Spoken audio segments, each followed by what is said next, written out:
pessoal, sejam bem-vindos a mais uma aula de História. E hoje a gente vai dar continuidade na grande civilização, né? Talvez a mais importante de toda a antiguidade, é o Império Romano que nós vamos estudar hoje, né?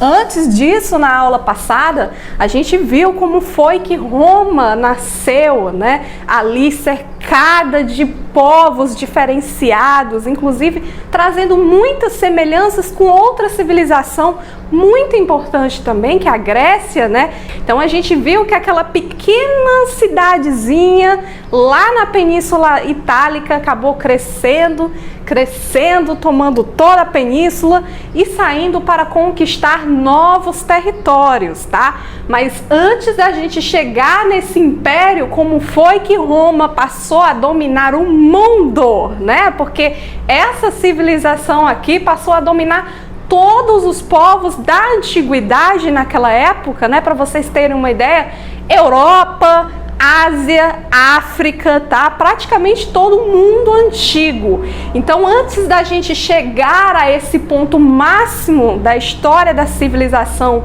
romana antiga, a gente tem que voltar ainda no tempo para a aula passada, né? Para o finzinho da República, para a gente entender como foi que chegamos até aqui, tá? Vale ressaltar que a República, ela tinha muitos problemas, né? Você lembra aquela história da falta de terra? Na verdade, não era bem uma falta, né? Porque terra tinha muita. A gente estava vendo que na República, a civilização romana passou a se expandir, passou a lutar e conquistar novas terras.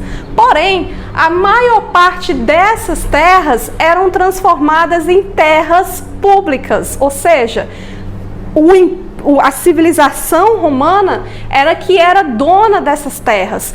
Mas a gente sabe que como o mundo é injusto, não é verdade, pessoal? Sempre os mais ricos acabavam ficando com a maior parte dessas terras. Então tínhamos muitas terras nas mãos de poucos, né? E aqueles poucos que tinham dinheiro. Infelizmente, a maior parte da população, né, aquela sofrida, aquela trabalhadora, né, ali a classe da plebe mesmo, né, a gente viu a pirâmide da sociedade romana, né, os patrícios eram quem tinham os maiores poderes e os plebeus estavam conquistando aí alguns direitos, mas alguns deles, como os pequenos agricultores que faziam parte dessa plebe, né, dos plebeus, acabavam sofrendo muito com isso. Os plebeus começaram a clamar por melhores condições, mais alimentos e novas terras. Assim, o Senado decidiu que se Roma estava crescendo, seria necessário obter mais riquezas e mais terras. Por isso, formaram um exército forte para expandir seu território. Primeiro, toda a Península Itálica. Depois, conquistaram a Grécia, a Gália e, finalmente, a poderosa cidade de Cartago. Em seguida, passaram a controlar todo o mar Mediterrâneo. Como Roma e a riqueza cresciam, a cidade se tornava mais difícil de governar. Mamma mia! Então, um general muito bem-sucedido se destacou dentre os demais. Eu sou Júlio César e vou governar Roma. Não se preocupem, eu vou tirar vocês dessa crise. Júlio César foi um general muito popular porque havia ganho muitas batalhas. Sua vida e seus feitos em Roma o tornaram um dos personagens mais famosos da história. Júlio César deu início à época mais gloriosa de Roma. E o exército romano passou a ser referência ali em toda a antiguidade, porque era um exército que não perdia batalhas. Toda vez que o exército romano estava lá nas paradas, com certeza era vitória na certa. E principalmente por conta desses generais, tá? Esses generais aqui que chefiavam os exércitos, né, que controlavam esses exércitos, começaram a ficar muito populares, né? Principalmente ali com relação à população, porque toda vez que eles venciam uma batalha, o pessoal, yes! Né, aquele sentimento de nação, aquela coisa, né? Meu Deus, esse cara é demais, ele venceu uma guerra para nós, conquistou mais terra, uau, esse cara é o máximo. Então eles passaram a serem vistos como caras muito poderosos, né? Muito amados. Você lutar numa guerra e vencer, para aquelas pessoas daquela época, era magnífico. Além disso, eles também eram apoiados pelas tropas deles, né? Os soldados que lutavam lá em favor do Império Romano, chefiado por esses generais, eles amavam esses chefes deles, né? Porque esses generais, eles chamavam essas pessoas para participar do exército, mas eles não iam de graça, né? Ei, meu filho, você quer aqui entrar para o exército, para a gente aí conquistar novas terras, participar de batalha, né? As pessoas não iam de graça. Esses generais, eles pagavam algum salário para esse povo, mas eles também recebiam terras, tá? Toda vez que eles conquistavam uma nova civilização, uma nova terra, eles dividiam o que eles conquistaram entre as tropas. Por isso que esses generais, eles ganharam muita força, muito apoio e muito poder. Tanto poder que aos poucos esses generais foram entrando cada vez mais na chefia da república. Foram sendo escolhidos para ser cônsuls, para estar administrando Roma. Eles foram ganhando muito poder, trazendo muito poder para si mesmo, tá? Quando for ver, eram os generais que já estavam comandando ali, administrando Roma. Quando Júlio César assumiu o controle da cidade, passou a ser adorado pelo povo. Ele estava a caminho de ser o novo governante de Roma. Mas os senadores não gostaram nada dessa ideia, porque não estariam mais no comando. Então organizaram uma conspiração e esfaquearam Júlio César até a morte nas escadarias em frente ao Senado. Até tu, Brutus. Sua morte gerou um caos em Roma. Até que finalmente, Otaviano, filho adotivo de Júlio César, converteu-se no primeiro imperador romano. A vitória de Otávio inaugurou o período mais próspero de Roma. E Otávio foi sagrado imperador, ou o general vitorioso. E ainda recebeu o título de Augusto, ou o consagrado. Começa uma nova fase na história de Roma, em que todo o poder fica nas mãos de um único homem. Começa o Império, que dura 500 anos, período em que Roma atinge o seu apogeu. Para vocês terem uma ideia, o imperador romano, ele tinha poderes absolutos. Como assim, professora? Ninguém era mais importante do que esse imperador, não, menino. Ninguém era mais importante que ele, não. Ele era, vamos começar aqui a lista, chefe político, tá? Era ele que mandava construir praças, canais, obras públicas, né? Era ele que administrava toda Roma e os arredores, né, o império todinho, né, ele fazia o papel do prefeito, do presidente, né? Ele também era chefe religioso, olha que detalhe importante, né?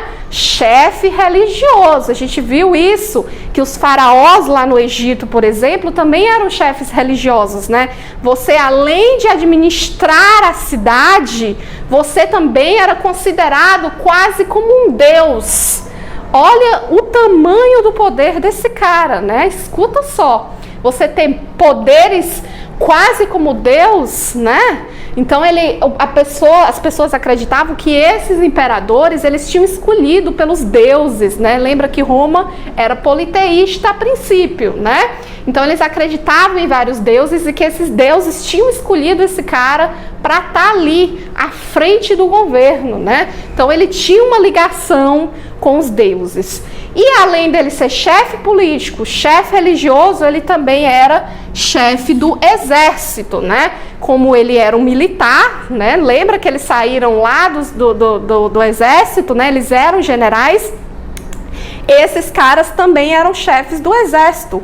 E eles podiam julgar crimes. Olha só, você além de poder executivo, poder legislativo, ele também era poder judiciário, né? Porque você cometeu um crime, ele, imperador, é que ia dizer se você estava absolvido ou fora, né? Ia ser preso, ia ser morto, alguma coisa. Então, ninguém era mais importante no Império Romano do que o imperador, né? Ele era quase como um deus na terra, para você ver o tanto de poder que esses caras tinham, né?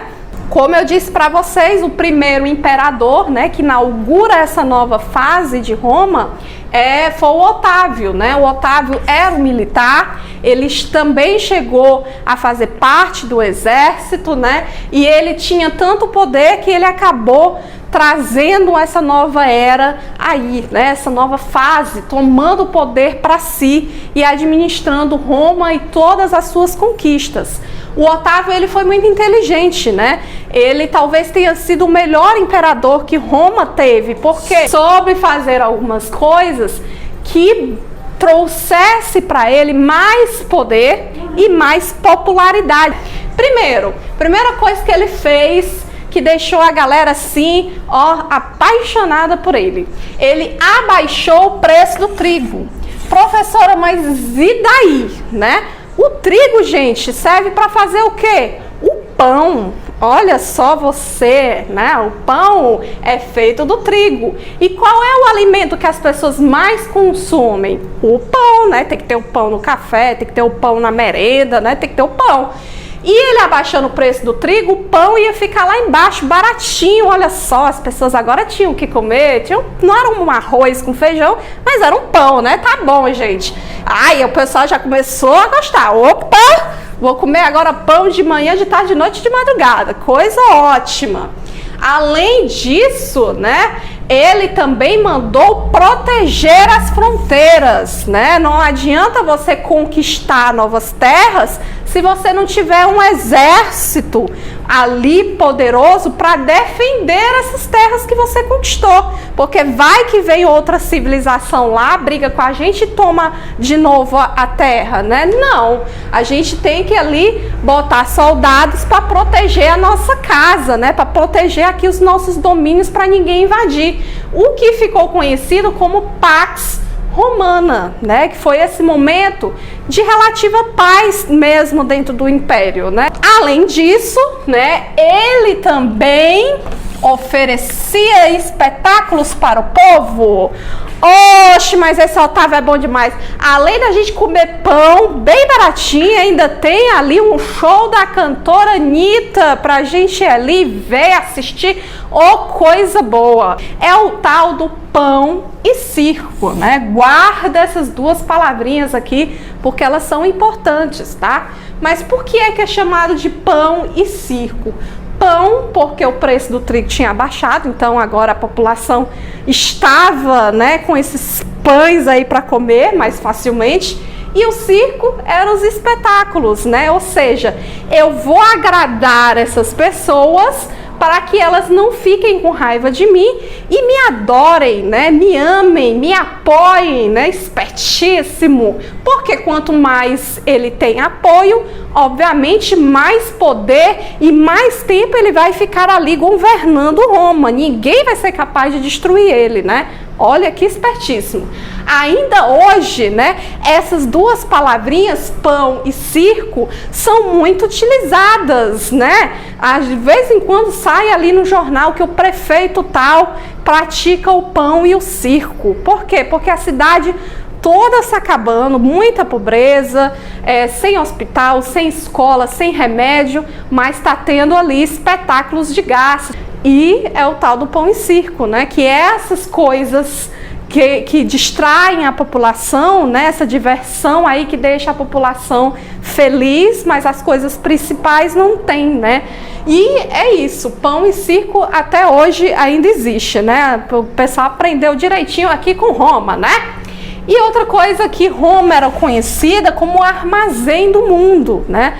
Roma ficou tão grande, né? Conquistou tantos territórios que tudo você podia encontrar lá, né? Desde os tecidos mais maravilhosos da Ásia até o trigo, né? Todas as estradas do mundo se ligavam a Roma, por isso, né? Todos os caminhos levam a Roma. Roma passou a ser a capital do mundo, né? Para vocês verem a importância até onde o Império Romano chegou para ser a civilização mais importante do mundo antigo daquela época, né? Mas, infelizmente, depois da morte do Otávio, não vieram tantos imperadores assim que soubessem administrar esse império tão bem quanto o Otávio. Alguns imperadores eram malucões mesmo, tá? Mandava botar fogo nas coisas. Teve um que mandou botar fogo em Roma, foi um desastre. Então tinha uns caras meio doidos, né, que assumiam aí esse poder. Professor, eles não eram eleitos pelo povo? Aqui no Império não, tá? Monarquia, o povo não participa, não vota, tá certo? Então foi aí que as coisas começaram a mudar. Mas teve um fator muito importante que ajudou ainda mais com que esse império chegasse a desmoronar de vez. E, gente, quando esse cristianismo, né, cristianismo vem de Cristo, atraiu diversos seguidores, diversas pessoas em Roma que estavam com problemas, com doenças, com pobreza, que estavam cansadas desses imperadores malucos aí que estavam passando por Roma, passaram a virar cristãos, a largar o politeísmo, né, os vários deuses que eles acreditavam antes, para acreditar em um só, para acreditar nessa fé cristã. E, gente, muita gente passou mesmo a ser cristão. Professora, e daí? Como o cristianismo ele vai derrubar um império tão poderoso, né? Primeiro, porque eu disse para você que o imperador ele era considerado quase um deus. E você está dizendo que você não acredita no imperador? Não acredita nos deuses que o imperador representa? Você está desafiando esse cara, né? Você está dizendo que acredita em um só Deus? Ah, meu filho, vai ser perseguido, nós não podemos deixar barato. Muitos cristãos sofreram nas mãos desse Império Romano. Por que perseguiram justamente os cristãos? Olha, Gil, o cristianismo chegou em Roma mais ou menos uns 30 anos depois da morte de Cristo, né? E durante algum tempo, os cristãos tinham que usar as catacumbas, que nós estamos vendo aqui, para se encontrarem, porque eles eram perseguidos por alguns imperadores. Os cristãos eram perseguidos porque se recusavam a adorar o imperador, a participar das solenidades e a prestar serviço militar. E eles chegaram a ser jogados às feras no Coliseu como diversão pública, não é isso? Então, cada vez mais que eles eram perseguidos, mais gente deixava o politeísmo e passava a ser cristão, ao monoteísmo, acreditar só em um Deus, tá? E isso ajudou que esse império começasse, a desmoronar, a acabar mesmo, tá? Mas teve outros fatores aqui, tá? Que a gente vai passar agora para a crise do império, né? Além do cristianismo que estava crescendo cada vez mais, né? Que estava desafiando a figura desse imperador, que outras coisas influenciaram? Gente, nem todos os problemas lá da República, né? Foram resolvidos no império, né? Mudamos de fase, mas os problemas ainda estavam lá. Cada vez mais que Roma crescia, se expandia, mais terras tinha para administrar. E quanto maior você é, mais dificuldade você tem para coordenar tudo isso. Tem que ter muita gente para trabalhar, tem que ter muita gente que sabe administrar. Então, é um problema. Quanto mais terras tu tem, mais coisas tu tem para cuidar. Então, é muito difícil. Além do que aumentou a pobreza, certo? O número de impostos também foram aumentados, os preços começaram a subir, então estava havendo uma crise econômica gigante ali dentro do império. Ah, mas professora, não tinha o tal do pão e circo? Não abaixou o preço do trigo? Depois que o Otávio morreu, meu filho, as coisas começaram a acabar mesmo, a ruir, porque esse pão e circo, ele só disfarçava uma coisa que estava acontecendo, ele disfarçava toda a pobreza, ele disfarçava a injustiça que existia ali naquela sociedade, as desigualdades sociais. Então ele era apenas um disfarce mesmo, mas o problema da República lá atrás não foi resolvido não, tá? E cada vez mais esses imperadores, eles estavam perdendo apoio das pessoas. As pessoas estavam virando aqui, cristãos, não queriam que alguém soubesse, né, todas as dores que eles estavam sentindo, queriam que alguém fizesse alguma coisa de bom por eles, né? E aí o que acontece? Alguns imperadores, para tentar aí não perder a sua popularidade, acabaram tornando esse cristianismo aqui a religião oficial do Império Romano. Em 330, o cristianismo torna-se religião oficial. O fim da glória romana é devido em parte ao imperialismo, ao custo de manter uma máquina militar tão grande, à corrupção política e ao desmantelamento do comércio.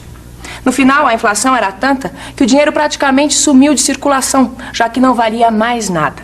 As cidades estavam cheias de miseráveis, enquanto os grandes proprietários se entrincheiravam com seus escravos em suas propriedades. Mas, Vicente, a essa altura o Império já estava sendo invadido? Estava sendo invadido pelos bárbaros. Tinham tribos asiáticas como os hunos e germânicas como os visigodos, os vândalos, que já estavam invadindo e saqueando o Império. E foi aí que o Império Romano do Ocidente desmoronou. Em 476, um chefe bárbaro se proclama rei de Roma. Espero que tenha dado para entender, tá? Porque agora nós finalmente encerramos a Idade Antiga, né? Estudamos a última civilização, agora vamos para uma próxima fase da história, a Idade Média, em agosto, tá? Aguardem. Qualquer dúvida você sabe que pode perguntar, tá bom? Faz a tua atividade direitinho, sempre pesquisando, ok? Assiste essa aula de novo, lê bastante que você vai conseguir, tá certo? Grande beijo, até a próxima, tchau!